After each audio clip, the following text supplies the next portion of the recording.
करते हैं। और आज का जो हमारा सब्जेक्ट है वो इंग्लिश रहेगा, ठीक है। और ये फर्स्ट हम ऑब्जेक्टिव टाइप क्वेश्चन डिस्कस करेंगे। तो फ्रेंड्स, ये जितने भी क्वेश्चन है सबसे पहले तो हम डिस्कस करेंगे, उसके बाद आप सभी को लास्ट में आंसर करना होगा। तो ये जितने भी महत्वपूर्ण पॉइंट्स हैं आप अपने कॉपी में भी लिख सकते हो, क्योंकि ये बहुत ही महत्वपूर्ण है और इसी में से आपके एग्जाम में बहुविकल्पीय प्रश्न पूछे जाते हैं, इससे बाहर कुछ नहीं। तो चलिए फ्रेंड्स शुरू करते हैं। वीडियो को लाइक कर दीजिए और अपने फ्रेंड्स मित्रों को शेयर कर दीजिए।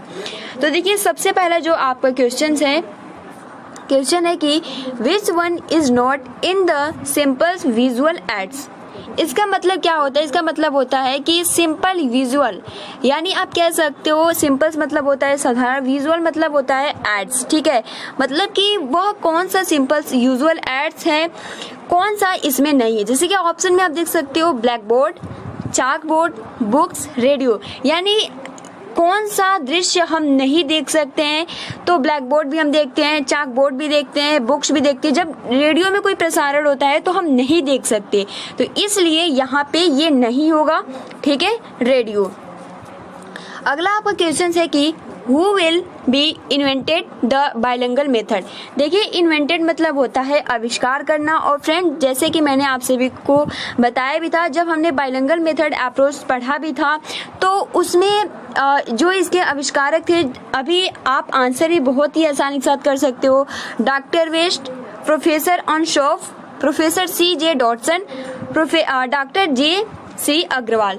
तो देखिए फ्रेंड्स, यहाँ पर हो जाएगा कि who will be invented the bilingual method, तो वे थे C.J. डॉटसन, यानी प्रोफेसर C.J. डॉटसन, ठीक है। देखिए, तीसरा जो आपका प्रश्न है कि according to question game class should be divided in 4 groups, 3 groups, 2 groups, 1 groups. पहले मैं आप सभी को हिंदी बता दूं कि इसका मतलब क्या होता है। कह रहा है अकॉर्डिंग टू क्वेश्चन, यानी प्रश्न के अनुसार game class should be divided इन, यानी जो आपका क्लास है उसमें जो खेल होता है इसको हम कितने भागों में बांट सकते हैं। 4 ग्रुप्स, 3 ग्रुप्स, 2 ग्रुप्स, 1 ग्रुप्स। तो फ्रेंड्स, यहाँ पे आप सभी का जो आंसर हो जाएगा वो हो जाएगा 2 ग्रुप्स। बहुत ही महत्वपूर्ण प्रश्न है। आगे बढ़ते हैं। फोर्थ आपका प्रश्न है कि which one is not the type of games, oral games, writing language games, singing games, reading games. बहुत ही ये मतलब कि हमने डिस्कस भी किया था और आप इसका आसानी के साथ आंसर कर सकते हो। कह रहे हैं कि which one is not the type of games, यानी यहाँ पर कि कौन सा खेल का प्रकार नहीं है, ठीक है, कौन सा खेल का प्रकार नहीं है। क्या ओरल गेम्स हो जाएगा, या राइटिंग लैंग्वेज गेम्स हो जाएगा, या फिर सिंगिंग गेम्स हो जाएगा, या फिर रीडिंग गेम्स। तो फ्रेंड्स, आप देख सकते हो कि ओरल भी होता है, राइटिंग भी होता है, रीडिंग गेम्स भी होता है। तो यहाँ पर हो जाएगा कि सिंगिंग गेम्स नहीं होता है, ये खेल का प्रकार नहीं होता है। अगला है कि to learn the English in a, option A general way, option B proper way, option C common way, option D substitution way. यहाँ पे ये क्वेश्चन जो पूछ रहा है कि एक अंग्रेजी सीखने के लिए सामान्य तरीका, उचित तरीका, ठीक है, कॉमन वे, और उसके बाद देखिए यहाँ पे हो जाता है सब्स्टिट्यूशन, यानी प्रतिस्थापन। तो फ्रेंड देखिए, यहाँ पर जो हो जाएगा उचित तरीका, यानी एक अंग्रेजी सीखने के लिए हमें एक प्रॉपर वे की जरूरत पड़ती है। तो यहाँ पे यही क्वेश्चन पूछ रहा है कि to learn the English in a proper way, यहाँ पे हो जाएगा प्रॉपर वे। बहुत ही ये महत्वपूर्ण प्रश्न है। अगला जो आपका क्वेश्चन है कि the approaches of teaching English are as, option A the structural approach, option B situational approach, option C communicative approach, option D all of them. यानी यहाँ पे पूछ रहा है कि शिक्षण अंग्रेजी के दृष्टिकोण इस प्रकार हैं, यानी the structural approach, situational approach, communicative approach. तो फ्रेंड्स, हमने ये जितने भी 2 टॉपिक इसमें से हमने डिस्कस कर लिया है। आपका जो द स्ट्रक्चर अप्रोच, संरचनात्मक, सिचुएशनल, ठीक है, किस प्रकार की स्थितिजनक बनाई जाती है। तो यहाँ पर आप सभी का जो करेक्ट आंसर हो जाएगा वो हो जाएगा ऑल ऑफ देम। अगला जो आपका क्वेश्चन है 7 नंबर की, language is the most important means of communication, writing, reading, learning. यानी यहाँ पे ये पूछा जा रहा है कि भाषा का सबसे महत्वपूर्ण यानी जो आपका क्वेश्चन नंबर यानी लैंग्वेज का मोस्ट इम्पोर्टेंट मीन्स क्या होता है, इसका अर्थ क्या होता है, कम्युनिकेशन होता है, राइटिंग होता है, रीडिंग होता है या फिर लर्निंग होता है। तो फ्रेंड्स देखिए चारों ही ऑप्शन सही है, क्योंकि हमें राइटिंग की जरूरत भी पड़ती है, लर्निंग की जरूरत पड़ती है, रीडिंग की जरूरत पड़ती है, लेकिन सबसे मोस्ट इंपॉर्टेंट जो हम जरूरत पड़ती है वो है कम्युनिकेशन, यानी language is the most important means of communication. Option number यहाँ पे ए करेक्ट आंसर हो जाएगा। और फ्रेंड देखिए बहुत ही आप आसानी के साथ जितने भी क्वेश्चन है वो समझ रहे होंगे, कोई भी दिक्कत नहीं होगा। ठीक है, आगे बढ़ते हैं। 8वां आपका प्रश्न है कि what is the kinds of aids, audio aids, visual aids, audio visual aids, all of them. यानी यहाँ पे पूछा जा रहा है कि एड्स के प्रकार क्या है, ऑडियो एड्स हैं, विजुअल एड्स हैं, ऑडियो विजुअल एड्स है, ऑल ऑफ देम। तो फ्रेंड्स ये तीनों ही हो जाता है, जैसे कि आपने शिक्षण अधिगम में भी पढ़ा हुआ है, तो इसलिए यहाँ पे ऑप्शन नंबर डी करेक्ट हो जाएगा। अगला आपका प्रश्न है 9वां की English is spoken all over the caste, world, country, community. तो फ्रेंड देखिए यहाँ पे कहा जा रहा है कि जो आपका अंग्रेजी भाषा है कहाँ बोली जाती है, यानी कहाँ बोली जाती है, या इस प्रकार पूछा है कि अंग्रेजी सभी जगह बोली जाती है क्या, जाति में, क्या वर्ल्ड में, क्या कंट्री में, या फिर कम्युनिटी। कास्ट मतलब आपका जाति होता है, वर्ल्ड मतलब विश्व हो जाता है, कंट्री मतलब देश हो जाता है, और कम्युनिटी मतलब समुदाय हो जाता है। ठीक है, तो फ्रेंड देखिए बहुत ही मतलब महत्वपूर्ण क्वेश्चन है। तो जाति में तो बोला ही नहीं जाता है, कंट्री जरूरी थोड़ी ना है कि केवल अमेरिका देश में ही बोला जाएगा अंग्रेजी, भारत देश में भी बोला जाता है, कम्युनिटी केवल समुदाय में, ये भी जरूरी नहीं है, तो ये पूरे विश्व में बोला जाता है। तो English is spoken all over the world. Option number B यहाँ पे करेक्ट हो जाएगा। अगला 10th आपका क्वेश्चन है कि who is right if used in the proper way at the right time, question lead to the new realm of understanding. यानी यहाँ पे क्या कह रहा है कि option A professor Ansoff, option B Mahatma Gandhi, option C doctor JC. Agarwal, option D professor C.J. Dotson. देखिए 10वां जो क्वेश्चन कह रहा है कि कौन लिखता है, हु इज राइट, कौन लिखता है, if used in the proper वे, यानी अगर सही तरीके से, if used in the proper वे इसका हिंदी हो जाता है अगर सही तरीके से, एट द राइट टाइम, यानी अगर सही यहाँ पे at the right time question lead to the new realm of understanding. यानी अगर यहाँ पे ये पूछा गया है कि ये किसने लिखा है कि अगर सही तरीके से उपयोग किया जाता है तो प्रश्नों को समझने के नए दायरे की ओर जाता है, यह किसने बोला है। तो फ्रेंड्स ये जो स्टेटमेंट ये किसने लिखा है, तो डॉक्टर जे.सी. अग्रवाल। अगला आपका क्वेश्चन है कि which one is not the animal, यानी यहाँ इनमें कौन सा जो है जानवर नहीं है। Option E buffalo, option B elephant, option C यहाँ पे नाइटिंगेल, ऑप्शन डी स्क्वायरल। तो फ्रेंड्स यहाँ पे जो राइट आंसर हो जाएगा वो हो जाएगा नाइटिंगेल। नाइटिंगेल मतलब होता है बुलबुल। ठीक है, तो यहाँ पे ये जानवर नहीं है। स्क्वायरल मतलब होता है आपका गिलहरी, एलिफेंट मतलब होता है हाथी, बफेलो मतलब होता है भैंस। तो इसलिए यहाँ पे जो राइट आंसर हो जाएगा वो हो जाएगा नाइटिंगेल। ठीक है, 12th प्रश्न है कि what will we called the our sister son. Option A cousin, option B आपका niece, option C nephew, option C sister in law. तो फ्रेंड्स बताइए कि what will you called the our sister son, क्या हम cousin या यहाँ इसका मतलब हो जाता है भतीजा बोलते हैं, भतीजी बोलते हैं, या फिर भतीजा या फिर भाभी, सिस्टर इन लॉ मतलब भाभी। तो फ्रेंड्स यहाँ पे बिल्कुल सही कहा जा रहा है कि आप हमारी बहन के बेटे को क्या कहेंगे, तो यहाँ पे हो जाएगा भतीजा। ऑप्शन नंबर सी यहाँ पे करेक्ट आंसर हो जाएगा। कह रहे हैं what will you called the our sister son, तो यहाँ पे नेफ्यू करेक्ट आंसर हो जाएगा। 13 क्वेश्चन है कि what are the base of English grammar, Latin, Greek, Sanskrit, all of them. यानी अंग्रेजी व्याकरण के आधार क्या है, क्या केवल लैटिन है या फिर ग्रीक है या फिर संस्कृत है या फिर ये तीनों ही है। तो फ्रेंड्स यहाँ पे करेक्ट आंसर जो हो जाएगा वो हो जाएगा ऑल ऑफ देम। 14 क्वेश्चन है कि what is the sound of lips, pattering, rustling, shriek, roar. क्या पूछ रहा है कि पत्तियों की ध्वनि क्या है, पैटरिंग है, जंग लगना, या फिर श्रिक, या फिर रोवर। तो यहाँ पे हो जाएगा, यहाँ पे जंग लगना। ठीक है, पत्तियों की ध्वनि क्या है, तो ऑप्शन नंबर बी यहाँ पे करेक्ट आंसर हो जाएगा, रशलिंग। अगला आपका क्वेश्चन है कि 15 नंबर कि स्लैबल, ठीक है, syllable is sounded by vowels, words, consonants, none of this.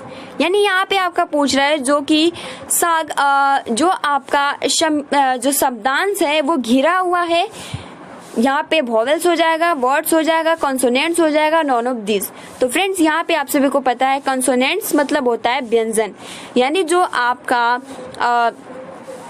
15 number question का जो आंसर हो जाएगा वो हो जाएगा व्यंजन, यानी शब्दांश घिरा हुआ है वो हो जाएगा ऑप्शन नंबर सी, व्यंजन, न कि स्वर। ठीक है, अगला जो आपका क्वेश्चन है, what is the sound of C, chatter, roar, shrinking, crack. तो जो आपका सागर की ध्वनि क्या है, what is the sound of sea, या आप समुद्र भी कह सकते हो।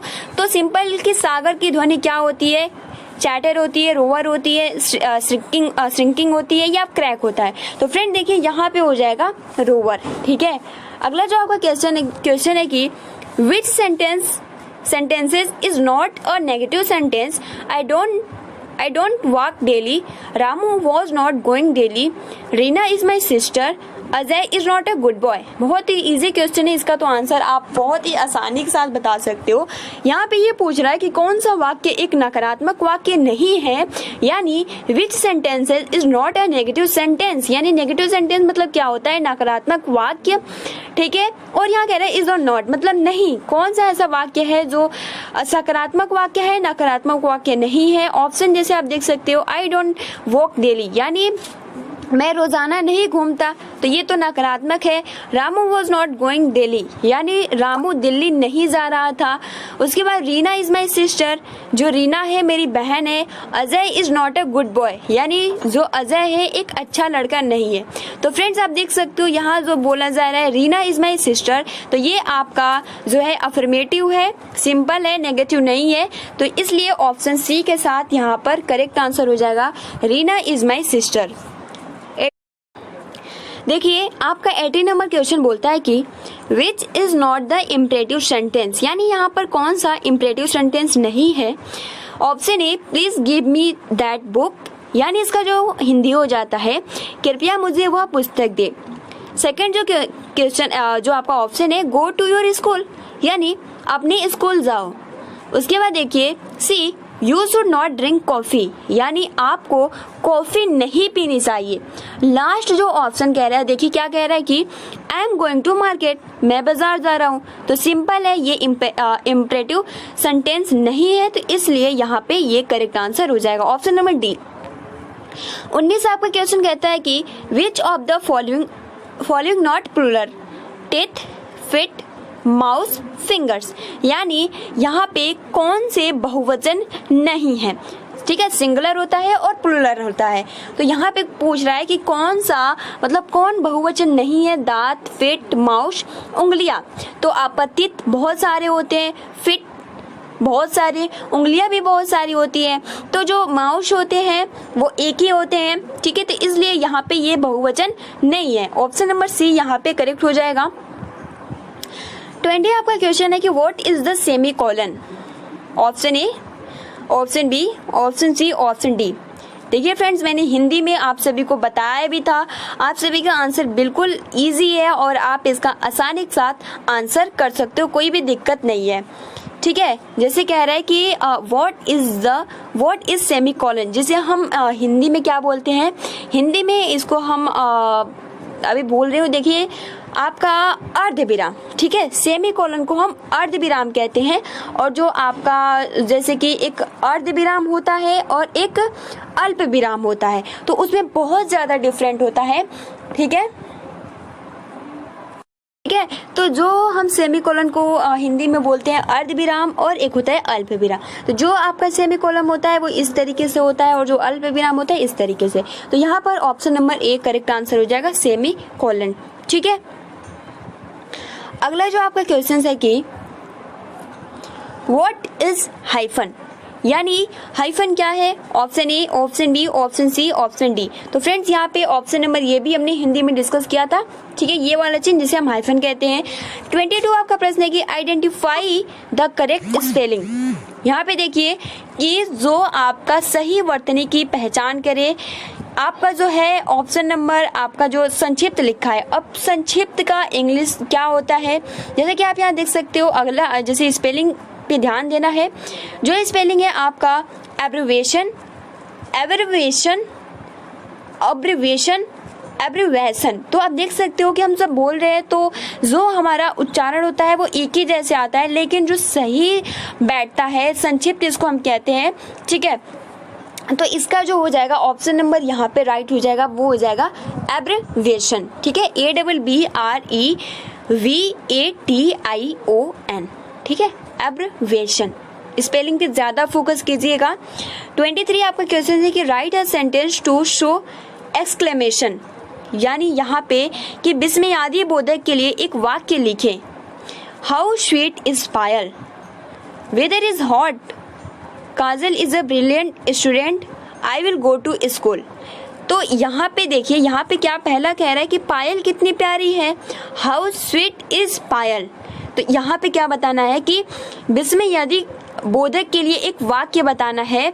तो क्या आपका फर्स्ट होगा कि पायल कितनी प्यारी है, यानी how sweet is a Payal, या फिर option B weather is hot, मौसम गर्म है, या फिर option C Kajal is a brilliant student, यानी काजल एक शानदार छात्र है या छात्रा है। ठीक है, या फिर I will go to school, मैं स्कूल जाऊंगा। तो फ्रेंड्स देखिए यहाँ पर जो राइट आंसर हो जाएगा, जैसे हम बोलते हैं ना हाउ स्वीट इज पायल, या हम कुछ भी बोलते हैं हाउ कितना अच्छा, इस तरीके से, तो वो आपका जो होता है विस्मयादि बोधक होता है। तो इसलिए ऑप्शन नंबर यहाँ पे करेक्ट आंसर हो जाएगा। अब चलिए फ्रेंड्स, ये तो कुल क्वेश्चन थे। अब चलिए हम मॉक टेस्ट की ओर बढ़ते हैं, जिसका आंसर आप सभी को करने होंगे। और फ्रेंड्स आप बहुत ही आसानी से जितने भी क्वेश्चन है आप सभी को याद भी हो गए होंगे। अब चलिए स्टार्ट करते हैं। पहला जो आपका प्रश्न है कि which one is not in the simple visual aids, black board, chalkboard, books, radio. यानी यहाँ पे जो बोल रहा है कि यहाँ पे कौन सा सिंपल विजुअल, यानी किसका दृश्य हम नहीं देख पाते, कौन सा दृश्य विजुअल एड्स नहीं है। तो ब्लैक बोर्ड हो जाता है, चाक बोर्ड हो जाता है, बुक्स हो जाता है, रेडियो हो जाता है। बताइए, आप सभी को टाइमिंग जो दी जाएगी वो 5 सेकंड की टाइमिंग दी जाएगी।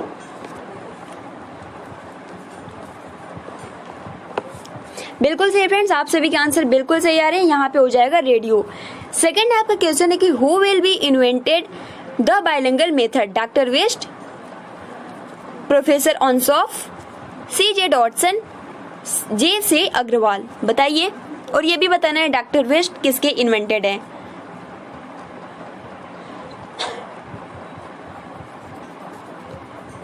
बिल्कुल सही friends, who will be invented the bilingual method, वो आपका हो जाता है CJ डॉटसन। और जो डॉक्टर वेस्ट होता है वो डॉक्टर वेस्ट मेथड है। ठीक है, जो कि अपने नाम पे जो कि सबसे ज्यादा रीडिंग पे फोकस किया जाता है।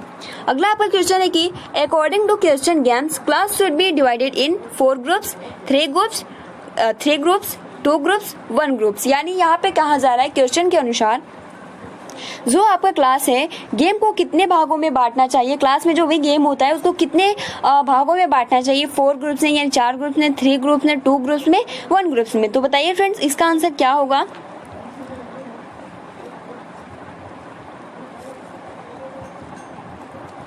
बिल्कुल सही, यहाँ पे हो जाएगा 2 ग्रुप्स, यानी ऑप्शन नंबर सी यहाँ पे राइट हो जाएगा। अगला आपका क्वेश्चन है कि which one is not the type of games, यानी गेम का प्रकार नहीं है कौन, oral games, writing language games, singing games, reading games.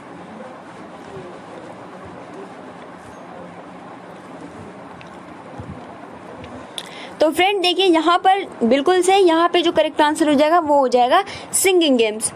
Fifth आपका क्वेश्चन है कि to learn the English in a general way, proper way, common way, substitution way, यानी इंग्लिश सीखना चाहिए किसमें,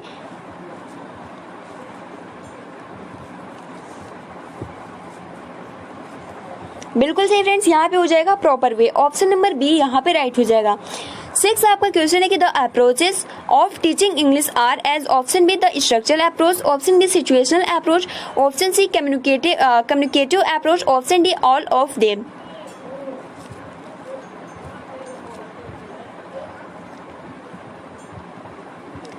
बिल्कुल सही, यहाँ पे हो जाएगा डी, क्योंकि ये तीनों ही अप्रोच होते हैं। अगला 7 आपका क्वेश्चन है कि language is the most important means of communication, writing, reading, learning, यानी लैंग्वेज का महत्वपूर्ण अर्थ क्या है। कम्युनिकेशन हो जाता है, राइटिंग हो जाता है, रीडिंग हो जाता है, लर्निंग हो जाता है।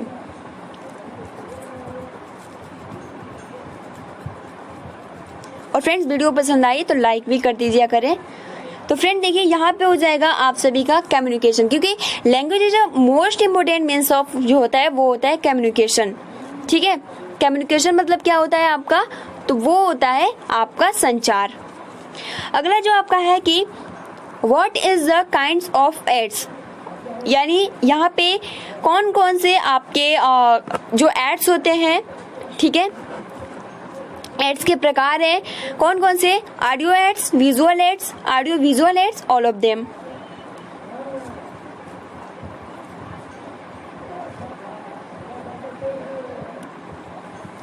बिल्कुल सही फ्रेंड्स, यहाँ पे हो जाएगा ये तीनों ही, तो ऑल ऑफ देम या ऑल ऑफ दिस भी कह सकते हो।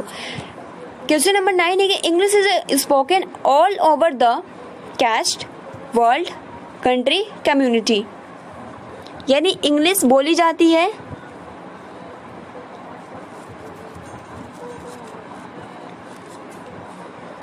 तो फ्रेंड्स यहाँ पे हो जाएगा वर्ल्ड। ठीक है, ऑप्शन नंबर बी, क्योंकि इंग्लिश एक जगह पे, एक जात, एक समुदाय, एक देश में नहीं बोला जाता है, वर्ल्ड पूरे विश्व में बोला जाता है।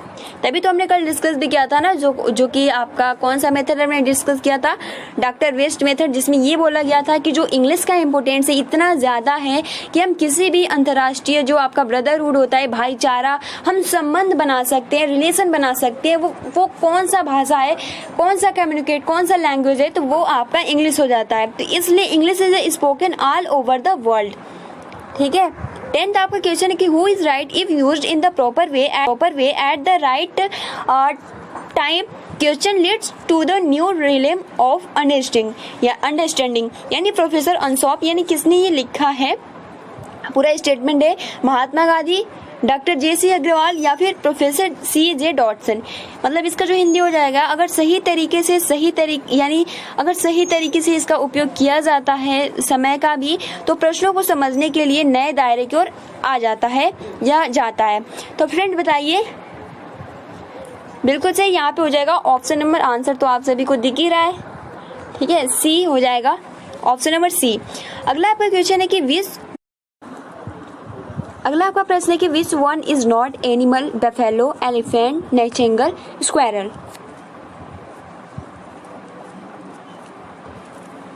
बिल्कुल सही फ्रेंड्स, यहाँ पे हो जाएगा ऑप्शन नंबर यहाँ पे सी। ठीक है, नाइटिंगेल। अगला आपका क्वेश्चन है कि what will you call the our sister sons, यानी यहाँ पे इसका जो हिंदी होता है, आप हमारी बहन के बेटे को क्या कहेंगे, cousin, niece, nephew, sister in law, यानी जैसे कि कजन का होता है आपका कजन, ठीक है, भतीजी, जैसे कि अगर चाचा का लड़का होता है, लड़की होती है, तो उसको हम कजन भाई या कजन सिस्टर बोलते हैं। तो इस तरीके से नीस मतलब आपका होता है भतीजी, या फिर नेफ्यू मतलब होता है भतीजा, और सिस्टर इन लॉ मतलब होता है भाभी। तो आप बहुत इजी क्वेश्चन है कि आप हमारी बहन के बेटे को क्या कहेंगे, तो यहाँ पे हम कहेंगे सी, यानी नेफ्यू, यानी भतीजा। 13 आपका क्वेश्चन है कि what are the base of English grammar, Latin, Greek, Sanskrit, यानी जो इंग्लिश का व्याकरण होता है वो किस पे बेस होता है, कौन सा आधार है। तो यहाँ पे देखिए कौन सा आंसर होगा, बिल्कुल सही, यहाँ पे हो जाएगा ऑल ऑफ देम। ठीक है, ऑल ऑफ दिस भी हो जाएगा। देखिए अगला जो आपका क्वेश्चन है कि what is the sound of lips, यानी जो आप पत्तियां होती हैं उनके कौन से साउंड्स होते हैं, पैटरिंग, रॉस्लिंग, श्रिक, रोर। तो बताइए क्या होगा। तो फ्रेंड देखिए यहाँ पे हो जाएगा जंग लगना। ठीक है, ये कुछ क्वेश्चन ही अजीब मुझे लग रहा है। What is the sound of lips. चलिए इसको छोड़ते हैं। 15 आपका क्वेश्चन है कि syllable is surrounded by vowels, words, consonants, none of this. यानी जो आपका सिलेबल होता है, जो शब्दांश घिरा हुआ है, सराउंडेड मतलब होता है घिरा हुआ। तो बताइए क्या होगा। वोवेल्स होगा, वर्ड्स होगा, कॉन्सोनेंट्स होगा, नॉन ऑफ दिस। यानी जो शब्दांश होता है वो किससे बहुत ज्यादा, किस स्वर से घिरा होता है, या वर्ड से घिरा होता है, या कंसोनेंट से, या नॉन ऑफ दिस। तो फ्रेंड्स यहाँ पे आप सभी का बिल्कुल सही यहाँ पे कंसोनेंट्स यानी व्यंजन करेक्ट हो जाएगा। अगला आपका प्रश्न है कि what is the sound of C. Chatter, rover, shrinking, crack. यानी जो आपका सागर है इसकी ध्वनि क्या है। इस तरीके से भी प्रश्न पूछे जाते हैं, क्योंकि आप सभी को पता है कि छोटे बच्चों को बताया जाता है ये सब कुछ, तो इसलिए साउंड से रिलेटेड कुछ क्वेश्चंस है। तो फ्रेंड देखिए यहाँ पे हो जाएगा ऑप्शन नंबर बी, रोवर। अगला आपका प्रश्न है कि विच sentence is not a negative sentence. I don't walk daily, Ramu was not going, Reena is my sister, Ajay is not a good boy. यानी यहाँ पे ये पूछ रहा है कि कौन सा नकारात्मक वाक्य नहीं है। आई डोंट वॉक डेली, मैं रोजाना नहीं घूमता। रामू यहाँ पे कह रहा है Ramu was not going Delhi, यानी रामू दिल्ली नहीं जा रहा था। रीना मेरी बहन है, अजय एक अच्छा लड़का नहीं है। तो फ्रेंड्स आप देख सकते हो बिल्कुल सही, रीना इज माई सिस्टर, ये क्या है, अफर्मेटिव है। तो इसलिए यहाँ पे option number B correct answer हो जाएगा, सी करेक्ट आंसर हो जाएगा। 18 आपका क्वेश्चन कि which is not the imperative sentence. यानी कौन सा इम्परेटिव सेंटेंस नहीं है। Please give me that book, go to your school, you should not drink coffee, I am going to market.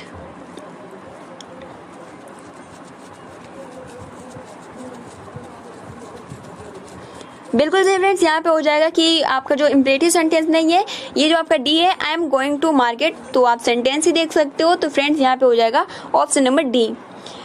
19 नंबर आपका क्वेश्चन है कि which of the following not plural. Teeth, feet, mouse, fingers. यानी कौन सा बहुवचन नहीं है। टिथ होगा, फिट होगा, माउस होगा, फिंगर्स होगा, क्योंकि आप तीनों ही देख सकते हो। क्या टिथ भी क्या होता है, बहुवचन भी होता है। फिट भी क्या है, बहुवचन है। फिंगर्स भी क्या होते हैं, बहुवचन। तो कौन सा बहुवचन नहीं है, तो माउस, ऑप्शन नंबर सी। अगला आपका क्वेश्चन है कि व्हाट इज सेमीकोलन। यानी आपका यहाँ पे होगा option A, option B, option C, option D. इसे हम अर्धविराम कहते हैं हिंदी में।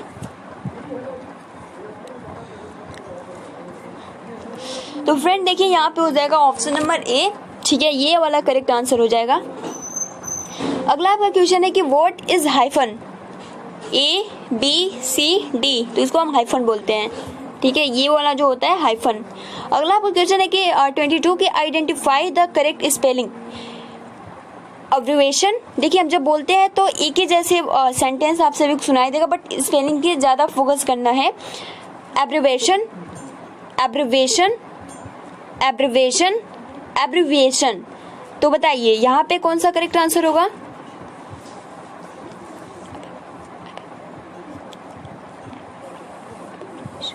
तो फ्रेंड देखिए यहाँ पे जो राइट आंसर हो जाएगा वो हो जाएगा सी।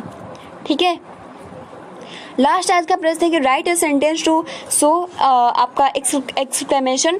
यानी यहाँ पे पूछ रहा है कि कौन सा विस्मयादि बोधक के लिए एक वाक्य लिखिए। How sweet is a Payal, weather is hot, Kajal is a brilliant student, I will go to school. बिल्कुल सही फ्रेंड्स, यहाँ पे ऑप्शन नंबर ए के साथ चला जाएगा, हाउ स्वीट इज अ पायल। तो फ्रेंड्स आज के कुछ 23 क्वेश्चन थे जो कि बहुत ही महत्वपूर्ण थे और आप सभी को बहुत ही आसानी के साथ याद भी हो गया होगा, कोई भी प्रॉब्लम नहीं होगा। तो फ्रेंड्स जितने भी क्वेश्चन हैं आप इसको अपनी कॉपी में अच्छे से नोट डाउन कर लीजिए। ठीक है, क्योंकि अभी तो आपको याद होगा, फिर बाद में आप भूल जाए।